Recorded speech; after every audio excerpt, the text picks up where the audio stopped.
Bane, leo nakuletea habari nzuri ya bwana mdogo ambaye tunaweza tukasema huenda ndo akaja kuwa ni mrithi halali wa nchi ya Uganda, ambaye anaandaliwa kuwa rais.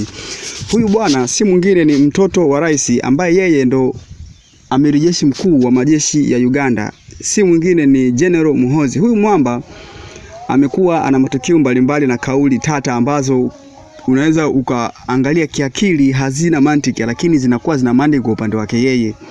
Sasa bwana ameenda viral na jambo hili, na hii ni baada ya yeye kudai kwamba kama Iran wataendelea kumpiga Israeli, wao kama serikali ya Uganda wataingia moja kwa moja kwenda kuwasaidia Israeli, kwamba yeye anaona kwamba Irani inakuwa au imekuwa ikimwonea Israeli na Israeli hapaswi kupigwa na Irani kama anavyopigwa sasa hivi.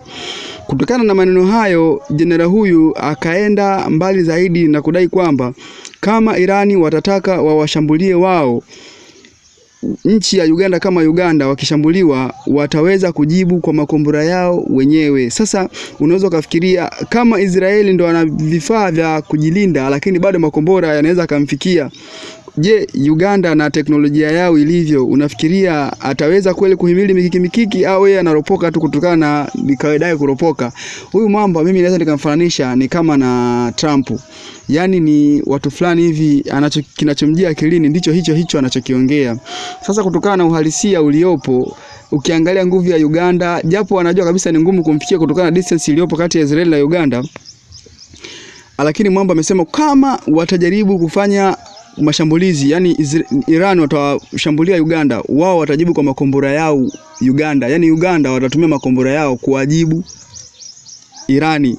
Sasa ndugu mtazamaji, unafikiri kiakili inakuja kweli? Ukiangalia ni kiakili inakuja, au kwa nchi za Kiafrika kama Marekani mwenyewe anamshinda Israeli, je, Uganda ataweza kweli au ndo maneno ya kuchekesha? Sasa huyu mwamba imekuwa ni kaida yake kuongea maneno kama haya. Sasa kutokana na kauli hii imeenda viral zaidi, na watu wengi wamekuwa wakishangaa na wakiona kwamba huyu mwamba sasa akili zake kama sisi zinakuaje. Japo tunaweza maana huwezi kumchukulia mtu kwamba ni chizi kweli, lakini unaweza kusema kwamba huyu mwamba mbona anaongea maneno kama haya, au anajiamini nini, au kitu gani kipo nyuma ya pazia na imekuaje? Na kiukweli kabisa katika mataifa ya Afrika, nchi ya Uganda ambapo kupitia yeye, kama ni kweli ambapo ni maono baba yake, huenda wao ndo wanasimama moja kwa moja na Israeli.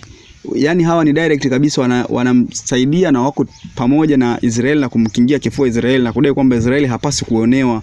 Ndugu mtazamaji, kutokana na hili swala naliongea bwana huyu General Muhoozi na uhalisia, je, ni kweli Uganda anaweza akamtunisia misuli hivyo kweli Irani na nguvu alionayo Irani kwa sasa hivi?